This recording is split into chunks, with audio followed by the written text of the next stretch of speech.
తెలంగాణలో మున్సిపల్ ఎన్నికల పోలింగ్ ముగిసింది. ఉదయం 7 గంటలకు ప్రారంభమైన పోలింగ్ సాయంత్రం 5 గంటల వరకు పోలింగ్ జరిగింది. 116 మున్సిపాలిటీలు 7 కార్పొరేషన్లలో పోలింగ్ జరిగింది.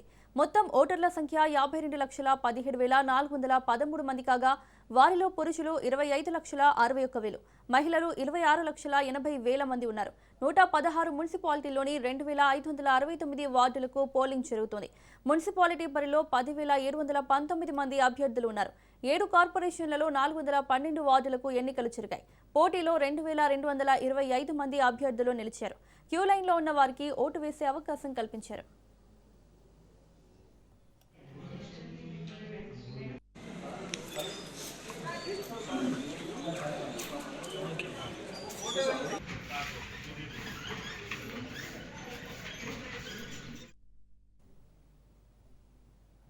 ఇదే అంశానికి సంబంధించి మరిన్ని అప్డేట్స్ మా ప్రతినిధి రాజు మెదక్ నుంచి అందిస్తారు. రాజు,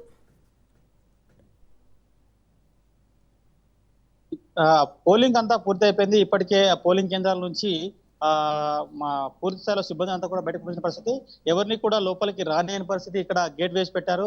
అయితే సుమారుగా మొత్తం ఉమ్మడి జిల్లాకు సంబంధించి అటు సంగారెడ్డి, మెదక్, సిద్దిపేట 3 జిల్లాలకు సంబంధించి 19 మున్సిపాలిటీల్లో సుమారుగా 70 to 74 ఆ ప్రాంతం, కొన్ని ప్రాంతాల్లో అయితే 70 లోపలనే అయింది, కొన్ని ప్రాంతాల్లో అయితే 70 జరిగింది అని ఓవరాల్ గా చూస్తే 68 to 72 మధ్యలోనే ఉండే అవకాశం ఉంది మొత్తానికి. అయితే రూరల్ ఏరియాలో ఉన్నటువంటి ఓటర్ల లెక్క అర్బన్ ఓటర్లు పూర్తి స్థాయిలో ఓటు హక్కును వినియోగించినందుకు అంత ఆసక్తి చూపడం లేదని చెప్పి ఈ రోజు కూడా తెల్లమైంది. అటు అధికారులు కానీ తర్వాత మిగతా అభ్యర్థులు కానీ వాళ్ళు కళ్ళ పట్టుకొని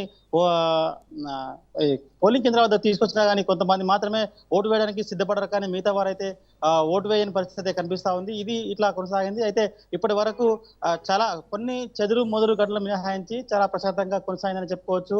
అటు సంగారెడ్డి, జహీరాబాద్, తర్వాత ఆందోళ్, రామాయంపేట లాంటి ప్రాంతాల్లో స్వల్ప లాఠీ చార్జీలు జరగగా మరికొన్ని ప్రాంతాల్లో అయితే చాలా ప్రశాంతంగా జరిగింది. అయితే 31 సమస్యాత్మకమైనటువంటి ప్రదేశాలు ఏవైతే ఉన్నాయో వాటిలో మాత్రం భారీ బందోబస్తును ఏర్పాటు చేసి పోలీసులు ఇప్పటికే సిఆర్పిఎఫ్ సిబ్బంది 3 భద్రతా వ్యవస్థ ఏర్పాటు చేయడంతో అక్కడ కూడా చాలా ప్రశాంతంగా ఎన్నికలు నిర్వహించేందుకు అధికారులు పూర్తిస్థాయిలో ఏర్పాటు చేశారు. కాబట్టి అక్కడ ఎటువంటి అవాంఛనీయ ఘటన జరగలేదు. మిగతా ప్రాంతాల్లో అయితే కొన్ని ప్రాంతాల్లో బీజేపీ వాళ్ళు డబ్బులు పంచుతున్నారని, బీఆర్ఎస్ వాళ్ళు డబ్బులు పంచుతున్నారని, కాంగ్రెస్ వాళ్ళు ఇట్లా ఒకరిపై ఒకరు అబండాలను నెట్టుకుంటూ దాడులు చేస్తున్న పరిస్థితి అయితే నర్సాపూర్ లో ఉదయం నుంచి అటు మధ్యాహ్నం వరకు అయితే ఘర్షణ వాతావరణం అయితే నెలకొంది. అటు 5వ వార్డు కానీ, 15వ వార్డు కానీ, 8వ వార్డు కానీ 3 వార్డులో కూడా ఉదయం నుంచి రైట్ రాజు, థ్యాంక్ యూ.